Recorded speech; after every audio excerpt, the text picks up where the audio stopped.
Друзья, всем привет! Этот отель, где я сейчас сижу, снимаю за 20 тысяч рублей на берегу Южно-Китайского моря в 5 минутах ходьбы.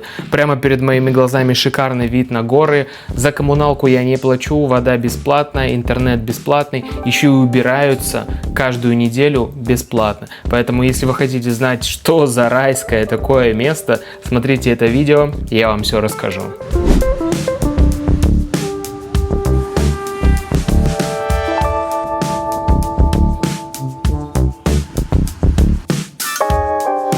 Итак, друзья, всем привет! Добро пожаловать в ветреный облачный Ничанг. Но на самом деле 27 января уже отличная погода стоит, светит солнышко, может быть не каждый день, но так или иначе 27 января в Ничанг пришел уже сезон. И в этом видео я бы хотел показать мой отель в 7 минутах от такого прекрасного места, где не светит солнышко, простите, сегодня не будет солнышка, но оно будет завтра. Реально, вот я вам сейчас открою прогноз.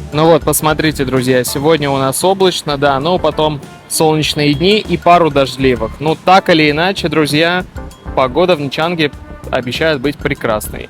Я живу на севере Ничанга, сразу вам скажу, что здесь на самом деле самый чистый пляж, самая чистая вода, и тусовочки каждый день. Хотя, может быть, в центре с точки зрения тусовок каких-то бич-клабов лучше, да, тут, наверное, больше про семейный отдых. Сюда все едут, это место притяжения.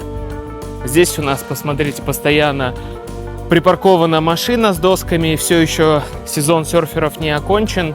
Коротко о том, в общем, как выглядит пляж на севере прямо сейчас. Вот у нас пляж, море, и прям напротив по улице будет мой отель. Интересно самому засечь, сколько времени. Мне кажется, 7 минут, и мы будем на месте. Давайте прям в режиме реального времени пройдем вот ровно от того перекрестка, где мы с вами проходили дорогу, до отеля. Покажу вам некоторые особенности, моменты, которые будут встречать нас по пути. Посмотрите, очень много китайцев. Китайцы, наверное, занимают первое место по туризму во Вьетнам. А второе место, я, в принципе, не сомневаюсь, если мне скажут, что Россия. Русских здесь просто куча. Там как раз, где проходили китайцы, массажный салон, куда я хожу, 150 тысяч донгов плачу, 45 минут. В общем, по соотношению цены и качества действительно очень круто. Мне нравится, знаете, север Ничанга, может быть, и в центре то же самое, за то, что тут реально все рядом. Продуктовые магазины, массажные салоны, барбершопы, вот все просто в 5-минутной близости. А вот эту вот собаку я глажу просто каждый день. Она как-то раз меня запомнила, дала себя погладить, и всякий раз, когда я прохожу мимо, вот она бегает за мной, играется, пытается кусаться. В общем, очень приятно.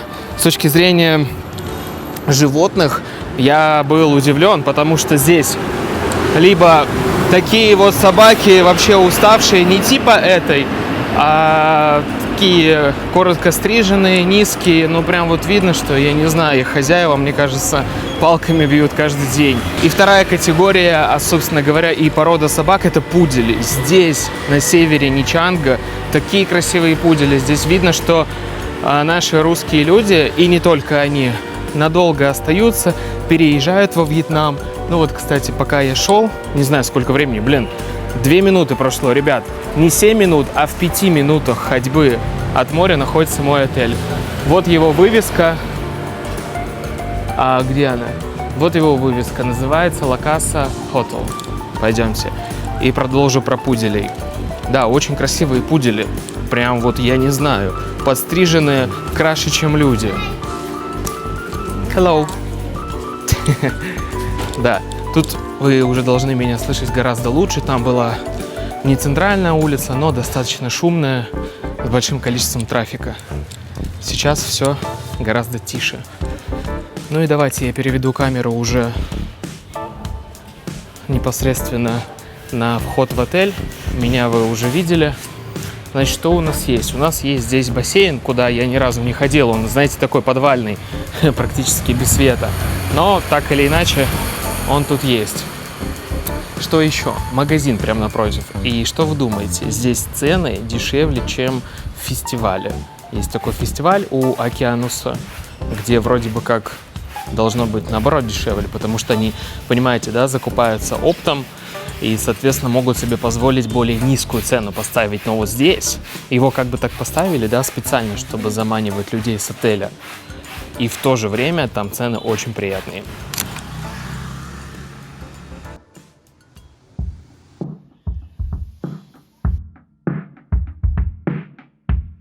Так, пойдемте дальше. Что у нас тут по особенностям? На первом этаже у нас большая зона. Здесь очень много сидит людей, работает, потому что именно на первом этаже хороший высокоскоростной интернет. То же самое и я тут провожу время.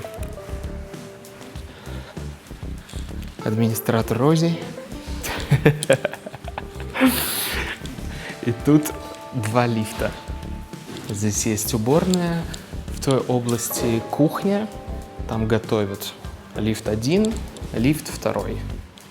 Здесь же отель 7-этажный. Я живу на 6-м. Так, света у нас тут нету. Сейчас он должен включиться. Да, простите, друзья, свет не включается почему-то. Даже не могу попасть карточкой. Блять. Вот. Наконец-таки попал. Тут бесключевой доступ. Вот такие карточки вам выдают. Вот сюда вставляете их, и появляется электричество. Соответственно, начинает работать кондиционер, если его вы не выключали. Тут у нас побольше света. С этого лифта я вышел. 2-й лифт вот прям рядом с моим номером. Ну и вот так вот выглядит. Простите, конечно же, за свет. Вот здесь вот он. Вот. Наконец-таки он сработал. Не знаю, почему так датчики тормозят. Здесь такая зеленая часть из пластика, и здесь. И вот 2 кресла, я здесь сижу, обычно одеваю обувь. А моя обувь стоит здесь, чтобы там она не воняла. Не то чтобы у меня обувь воняет, но сами понимаете, после длительных, так сказать, прогулок по Ничангу, тут есть что посмотреть, достопримечательности разные. Понимаете, да? Обувь не одуванчиками пахнет. Итак, давайте по номеру. Надо вам говорить или не надо о том, что извините за бардак и так далее. На самом деле ничего сверхъестественного не делал ради этого видео. Просто покажу вам, как в действительности я живу.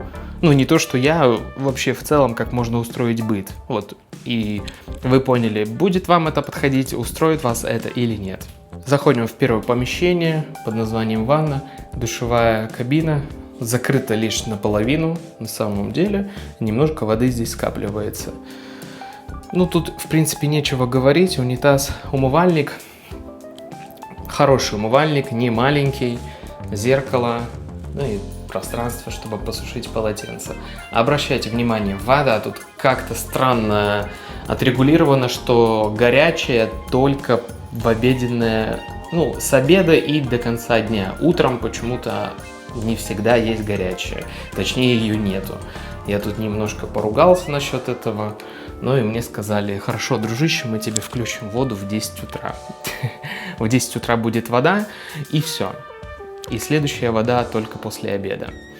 Очень странно это, потому что с утра же все душ принимают. Для меня это странно. Тут у нас шкаф, там лежит мой чемодан, здесь такое большое пространство с перекладиной, да, для вещей. Здесь у меня лежит обувь и вещи.